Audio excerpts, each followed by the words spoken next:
Pomodoro technique is a lie. Okay, maybe not a complete lie, but the way most neat toppers and study gurus talk about it, वो बिल्कुल गलत है। वो आपको एक fancy aesthetic 1-4 tomato timer दिखाते हैं और कहते हैं बस 25 मिनट पढ़ो, 5 मिनट ब्रेक लो और आपकी लाइफ सेट है। लेकिन इस वीडियो में मैं आपको वो बताऊंगा जो कोई नहीं बता रहा। मैं बताऊंगा कि कैसे ये 25 मिनट का रूल आपके फोकस को एक्चुअली तोड़ रहा है, स्पेशली फॉर डिफिकल्ट सब्जेक्ट्स। और इस वीडियो के एंड तक आप एक ऐसा पर्सनलाइज सिस्टम होगा आपके पास जो पोमोड्रो से 10 गुना ज़्यादा पावरफुल होगा और जो एक पर्सनलाइज है, हर बच्चे का हर अलग। सबसे पहले यह समझना जरूरी है कि पोमोड्रो का बेसिक आइडिया गलत नहीं है। The principle is solid. Focus के साथ काम करो, फिर एक प्रॉपर ब्रेक लो, लेस बर्नआउट होता है इससे और एनर्जी बनी रहती है। सिंपल। लेकिन प्रॉब्लम उसके नंबर में है, 25 एंड 5। ये 25-5 का रूल बनाया गया था जनरल ऑफिस के टास्क के लिए, ईमेल्स चेक करने के लिए, रिपोर्ट लिखने के लिए। लेकिन आप एक नीट एस्पिरेंट हो, आप जनरल टास्क नहीं कर रहे, आप फिजिक्स पढ़ रहे हो, आप केमिस्ट्री पढ़ रहे हो, आप ऑर्गेनिक के रिएक्शन मैकेनिज्म याद कर रहे हो। इन टॉपिक में घुसने के लिए दिमाग को वार्म अप करने के लिए 15-20 मिनट लग जाते हैं। और जैसे ही आपका फ्लो स्टेट बनता है, जैसे ही आप उस जोन में आते हो, जैसे ही चीज़ें समझ में आने लगती है, ट्रिंग टाइमर बज जाता है कि भाई ब्रेक लो। ये बिल्कुल ऐसा है जैसे कि आप एक 100 मीटर रेस दौड़ रहे हो और 50 मीटर पे कोई आपसे कहता है रुक जाओ break time break time. It breaks your momentum, right? It kills your deep focus. मैं खुद ये गलती करता था, सारी वो चीज़ अपनाता था जो भी बुक्स में लिखी हुई है, पोमोड्रो टेक्निक और ये सारी चीज़ें।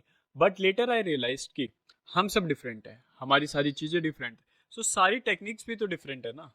हर बच्चा, हम आइडियलाइज करते हैं, बुक पढ़ते हैं उसमें पोमोड्रो है तो हम अपने पूरे सिस्टम में वो पोमोड्रो थोपते हैं। बट ऐसा नहीं होता।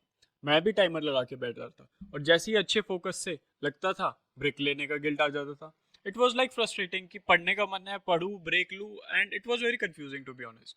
तो अब मैं आपको एक सिस्टम बताता हूँ जो असली में वर्क करेगा। 25 मिनट भूल जाओ, एक पर्सनलाइज टाइम निकालो। कैसे? पहला, फाइंड योर नंबर, एक स्टॉप वॉच लो, शुरू करो पढ़ना, स्टार्ट कर दो बस। जब आपको लगे कि आपका दिमाग थक रहा है या आप बार बार एक ही लाइन पढ़ रहे हो, तब स्टॉप वॉच रोको। वो एक आपका पर्सनल फोकस टाइम है। इसे ट्रैक करो। 2-3 दिन में आपको एक पैटर्न दिखने लग जाएगा कि बायोलॉजी के लिए आपका नंबर हो सकता है 75 मिनट्स हो, फिजिक्स के लिए 50 मिनट्स हो और ऐसी केमिस्ट्री के लिए कोई भी number, and that is perfect. दूसरा, break quality time matters. 5 minute का ब्रेक जिसमें आप इंस्टाग्राम स्क्रॉल कर रहे हो या वाईटी शॉर्ट्स देख रहे हो, वो ब्रेक नहीं है, वो आपके दिमाग को और थका रहा है। A real break is when you discontinue your brain. कोई भी इंफॉर्मेशन डालना आप जब बंद कर देते हो, दैट इज अ ब्रेक। तो स्ट्रेच करो, पानी पियो, बालकनी में 5 मिनट जाके खड़े हो जाओ। अरे धूप में मत होना, कल को बोलोगे टैनिंग हो गई। अपने ब्रेन को रेस्ट दो, उसे और इंफॉर्मेशन मत दो क्योंकि ऑलरेडी उसके पास बहुत सारी है। और तीसरा, be flexible.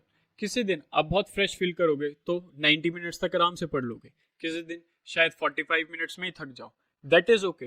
The point of this system is to work with your body, not against it. तो आइए इस एस्थेटिक पोमोड्रो 1-4 के ट्रैप से बाहर निकलते हैं। आप एक सोफिस्टिकेटेड लर्नर हो और आपको एक पर्सनलाइज सोफिस्टिकेटेड सिस्टम की जरूरत है। अपनी बॉडी को सुनो, अपना मैजिक नंबर ढूंढो, अपनी प्रोडक्टिविटी को नेक्स्ट लेवल पर लेके जाओ। अब जब आपने ये सीख लिया है कि कितनी देर तक पढ़ना है, तो चलिए मेरी अगली वीडियो देखते हैं। उसमें हम बात करेंगे कि फोकस टाइम और मेमोरी को कैसे मैक्सिमाइज करें। Please subscribe to this channel and hit the like button.